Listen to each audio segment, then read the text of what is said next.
Everybody, I got the man, DJ EvilOne, aka Eric, owner of, let's see, Tube, the Music Trust, Maxwell, Fortune, Revelry, rest in peace. How you been, man? Seriously, I've been good. It's a challenging time business wise to like have everything crumble before your eyes. Right. But personally, being a dad and getting to spend this time with my kids and like being alert and awake in the morning when I haven't been up till 3 working the night before has been pretty amazing. So, Right. um, I'm trying to see the silver linings and everything. So More time with it's the been challenging but good. good, good. Yeah, let's I kind of want to start at the beginning. Like what got you into DJing? Like how did you start? In like the early 90s when I was in high school, early mid 90s, I was just like a big hip hop head. And, every Tuesday, which was the music release day, we were at the record store buying CDs and tapes and records and stuff. And, but I came from a pretty strict household. So my parents wouldn't let me get DJ gear. I wanted to be a drummer too. And they were like, no, you're going to study. You can't be a drummer. So when I got to college, I had a little more freedom and autonomy from them. And I was like, all right, I'm going to just set aside money every month. And eventually I bought some turntables, Mhm. and that was like around 98, and just was a fiend like at the record store with every dollar that I had buying records. Just I was terrible, train wrecking like crazy, but like locked in my bedroom in my dorm room, just like practicing for hours on end. And luckily I met a couple DJs that had more experience than me that, kind of just like showed me the basics and just like, just locked myself away and practice for years. Right, right. And you grew up in Oregon, right? Portland Yep, area. yeah, I'm from Portland. Yeah, yep. And then I went to college in Spokane for 3 years, Oh, damn. and so, Yeah. like towards like after my junior year, I was like, there's no like music DJ opportunities here, so I transferred to Portland State, and that's kind of like when I started to get plugged into like different parties and house parties and starting to meet other DJs that kind of put me on. Gotcha, gotcha. What's the since like I don't know how the DJ scene was back then, but like what was your process like with meeting all these different DJs from even all over the world because it seems like it's Totally. very well known. It's changed a lot. Early on, like you'd go to a DJ's night and they'd cover up the record label. So like you wouldn't know what they were spinning. Like it was super, super competitive, and people didn't really look out for each other like they do now. I feel like, fast forward a bunch of years and you see a thing like Camp Spinoff, like that didn't exist at all when I was younger. Um, so I feel like as time went on, social media really opened up a lot of opportunities for people to meet each other. Mm-hmm. That's definitely how I connected with a lot of DJs was, through Twitter, IG, and even MySpace back in the day. You might be a little young to remember MySpace. I'm just kidding. Nah. Um, so, so yeah, I feel like um, around the Serato times, that definitely made it easier for DJs to just like trade music, share music. DJs started putting out a lot more edits then, like before, you had to press up vinyl and Mm. get distribution and all that stuff. And so technology really opened up a lot of doors for me and for a lot of DJs too. That was a game changer, huh? Huge. Yeah, I bet you didn't have to carry around any more crates. Just For sure. Yeah, for me, like I wouldn't say I was a late adopter, but like a lot of my friends had gotten on Serato, and then I broke my ribs, and mm, so I was showing up to my gigs with like 5 flight cases of records, and security was having to unload my car, and I'd get home and my wife was like helping me with my records, and she was like, "Yo, you got to get on Serato, dude. This is stupid." yeah. So from a bad injury came Serato, and it was like such a game changer and a blessing too. Yeah, definitely. Like, gosh, I kind of feel kind of privileged because I grew up on Serato and Rain and all these, technology that wasn't available back then.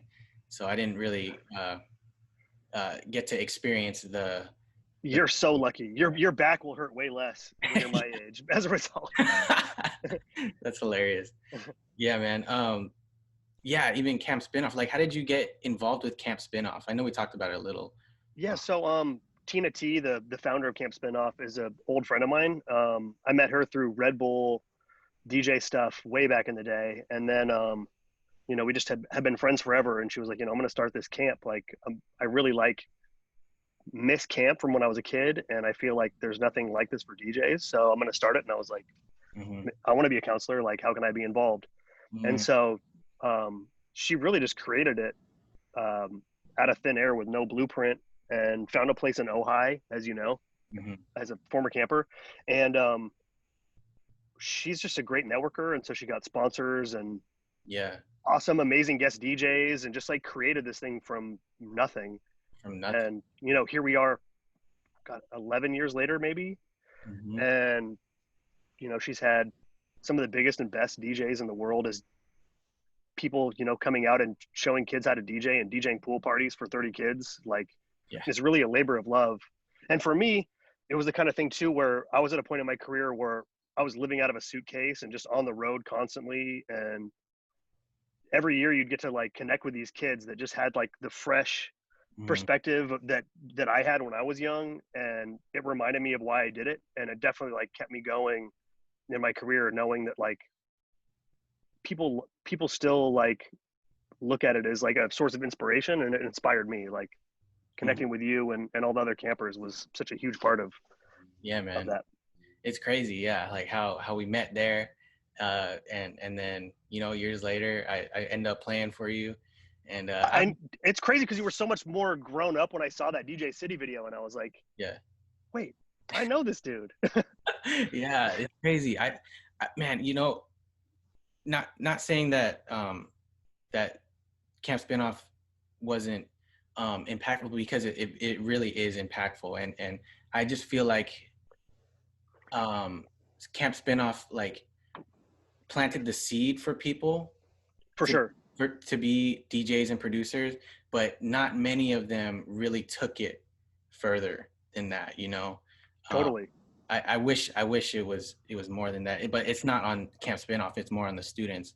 But it's cool to see, like Micah Paul and DJ Daniel G, other kids like me that are killing it right now. For And sure. yeah, man. Um, you said you were a part of Red Bull too. Like, how did you get involved with Red Bull, dude? That's so big. I'm trying to think. Let's see. I think I DJ'd an art show that they had sponsored maybe like 17-ish years ago.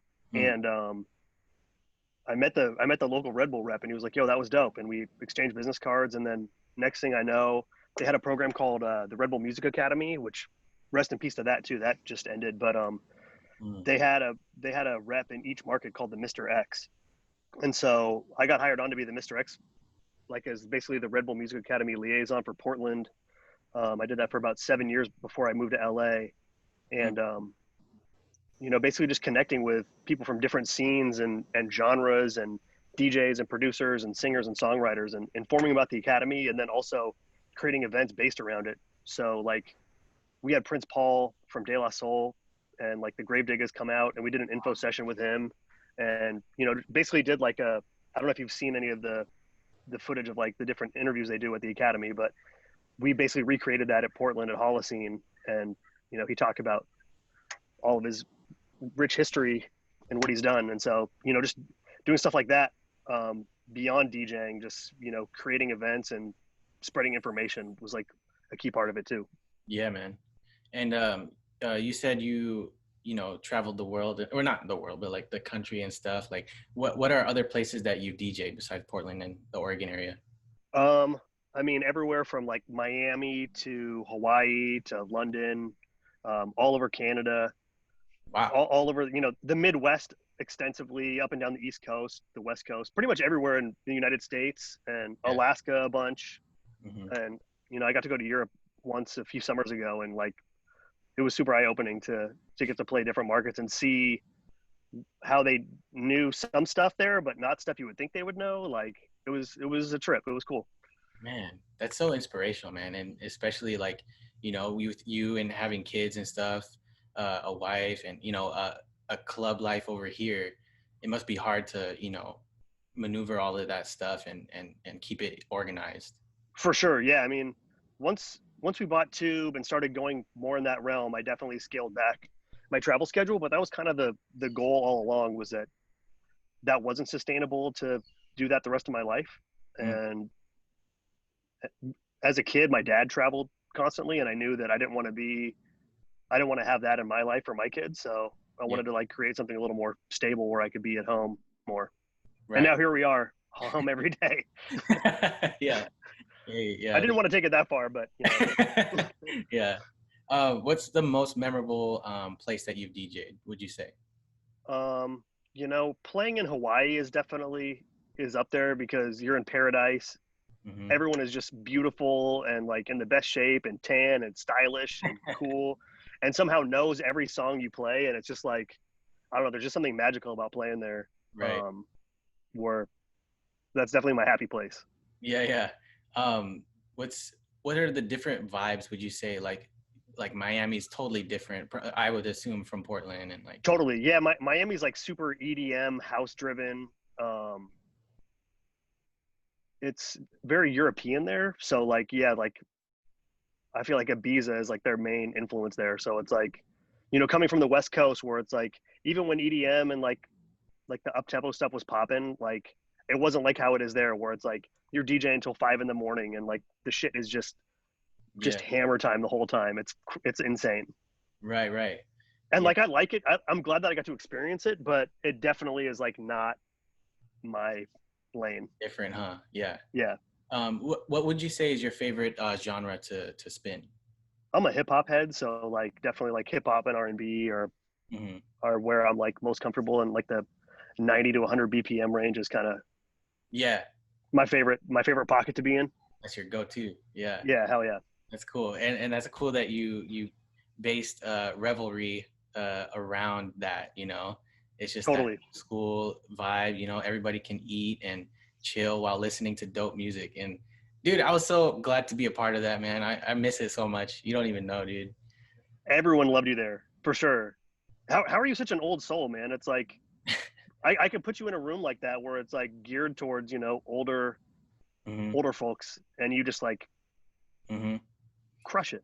Oh, I appreciate it. I just grew up on it, man. I had the love for hip hop. My dad was a DJ, as you know, and you know, that's all he listened to, you know, freestyle, you know, hip hop, and that's just what my family was raised on. Dope.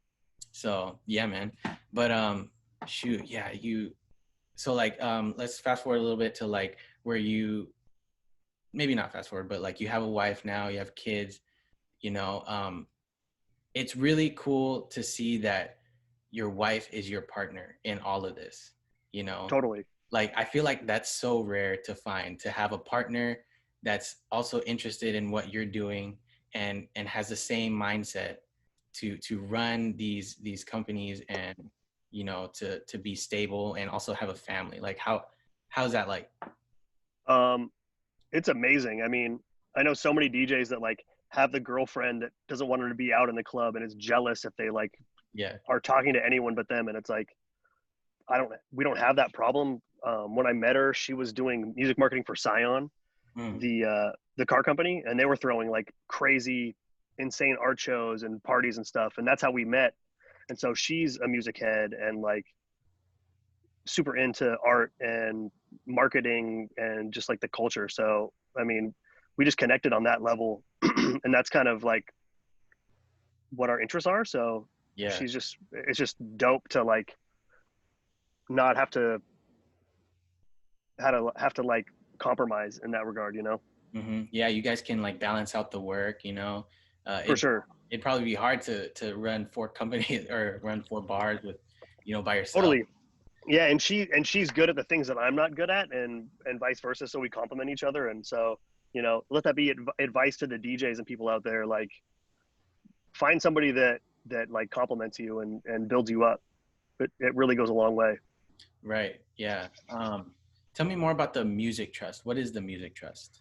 Okay, so originally we started the Music Trust because me and a couple other DJs had been through different managers and stuff that we didn't feel like we're really looking out for our interests as DJs. Mm. And so we wanted to start a DJ booking agency on our own, like DJs for DJs. And we grinded on that shit for years. But eventually we realized that there was more business in like becoming the in-house booker for places. And so we stopped necessarily having a roster. We have DJs that we work with a lot, but just like coming into like a hotel property in Sacramento Mm-hmm. that just hands over their whole schedule to us and is like, book our DJs, book our bands. And so what started with one account in Chicago, Roof at the Wit Hotel, just grew into different restaurant groups and hotel groups and doing playlisting and booking all the DJs and stuff. So Mm-hmm. that's the gist of it, I guess. We also do other, social media management and other things. Like basically there's not a problem we can't solve Right. That's on really that, awesome, man. on that front. Yeah. Yeah, definitely. What do you think is, gosh, so Portland right now, it's pretty tough to go through, like go down there and see, nobody's there. It's mainly homeless people. It's all boarded up, Mm-hmm. windows broken, like what as a business owner, like a business person and a club owner, like what are you going through from an outside perspective? Like what are you going through? A lot. I mean, Yeah. we haven't been able to generate any revenue in 7 months because at least at our smaller spots, like there's just no safe way to open because people can't socially distance. There's not enough seating to like have more than like 10 people in there. And so we're closed and our landlords are like, yeah, we expect full rent, and insurance is like, you got to pay for liquor liability. And I'm like, I'm not selling any alcohol. Why do I need to maintain this? And so we're just like between a rock and a hard place right now with, are we better off cutting our losses and waiting until we can rebuild, or trying to weather the storm and just like blowing through all of our money? It's just like there's really no good answer, and Right. it's really frustrating too because I've been like someone who's employed 50 people and booked tons of DJs and been a leader with not necessarily all the answers but a plan to keep moving forward, and there's just no way to do that now. So it's super frustrating. Yeah. And I don't know what can survive a time like this. Mhm. In terms of hospitality, like I just heard that the Ace Hotel closed and they're hoping to open in the spring but might not be able to open in the spring. And it's just like, Mhm. I look at the fall when patios aren't feasible anymore. Like Yeah. how is a restaurant that's not really able to seat people going to make it until the spring? Yeah. It's a ghost town right now. Totally. And it's only going to get worse. I mean, I hate to be like doom and gloom, but I feel like we're not at the bottom yet. Mhm. Obviously this will get better at some point, but Mhm. we're not there yet, unfortunately. Right, right. You heard that Fuse sold their spot, right? I did. Yeah. I mean, I'm super happy for Zeem because I know we've been trying to do that for a while. So Yeah. the fact that a deal was able to get done right now is crazy. Because I don't know if you've seen, but like Jones has closed for good. Hobos is closed for good. Dirty is closed. Right. The Starbucks like right there closed. So it's like Yeah. it's It's tough. tough. Yeah, Yeah. definitely. Like, what do you think is the next step for you? Like, I know you guys must be like trying to, maneuver around this. What's For your sure.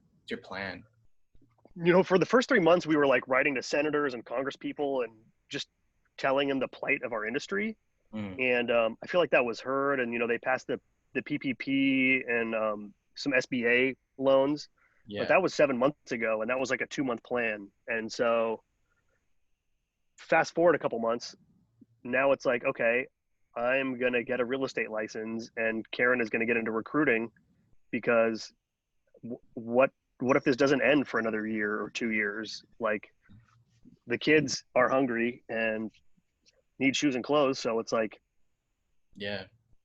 I've put 25 years of eggs in this basket between events, DJing, and clubs, and all of that is just absolutely destroyed. Right, right. So, since all your clubs and stuff are on pause at the moment, like what's your way of revenue right now?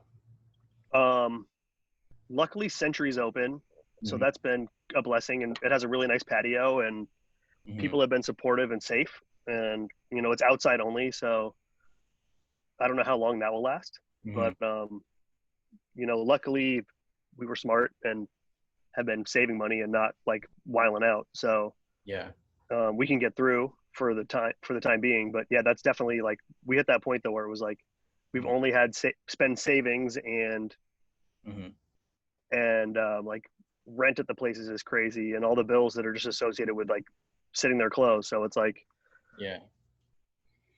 Yeah. time to get into action. Exactly. And I think it's normal now for DJs to go live on Twitch, on Hmm. Facebook, and get as many tips as they can on there too, For uh, sure. and I've seen you do your thing on there too, which is pretty awesome. Yeah, Um, it was lucrative at first for sure, but I feel like now that the NBA is back and baseball's back and the weather's nice, it's mhm. definitely not like people are locked in the house like they were for the first couple months. Yeah, definitely. So it's kind of like I remember there was a debate on like, hey, that's not a good thing to do, to have your Venmo on the bottom screen. You know what I mean? But I mean, you need your money somehow. You're doing it. Totally. Yeah, Yeah, get it any way you can. any way you can, man. Yeah. Have you I thought saw about Danger Zone started an OnlyFans. really? No. Yeah, Did he? he's DJing on OnlyFans right now. It's so awesome. Oh, he's DJing. Okay, I thought he was doing. Yeah, yeah, no, yeah, he's not getting naked. He's DJing on OnlyFans. Oh, is he DJ naked? Okay. All right, got you. No, I hope not. Yeah, yeah. No, that's awesome, man. Yeah. Um, Man, have you kept in touch with I'm sure other club owners in other states and cities as well. Like are they going through the same thing as you, do you think? Yeah, totally. The only ones I know that are weathering the storm are the ones that are like really to go heavy Mhm. already, and so they were able to just like really quickly just pivot to being like to go only. Like here we go. Mhm. So they're not like killing it, but they're surviving. Right, right. Yeah, man. But yeah, I mean, pretty much everyone everywhere, like the people that booked me for New Year's Eve in Hawaii, they're like everyone at the places that we work at has been laid off because they mostly work with like really high end hotels, Yeah. and the market for that is just a wrap. Like if you work in hotels Mhm. or like larger restaurant groups, pretty much everyone has been furloughed. Mm. Yeah. It's crazy, man. And Insane. it is. And man, I'm just really grateful that, I last year was like probably my best year, to be honest with you, because I got back in touch with you.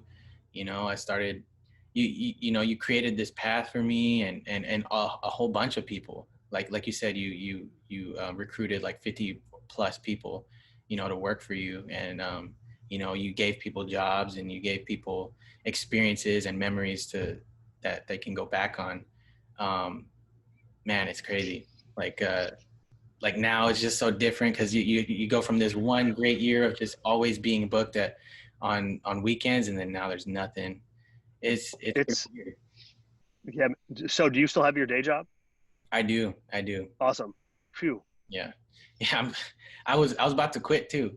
I I was, remember. yeah, I was like, fuck this, man. I'm not trying to cut wood for the rest of my life, man. Like, yeah, DJing was it. But Luckily for you though, you're still young enough that like you'll rebound from this and you'll be like a decade deep and be like, oh man, I remember when that happened. That was crazy.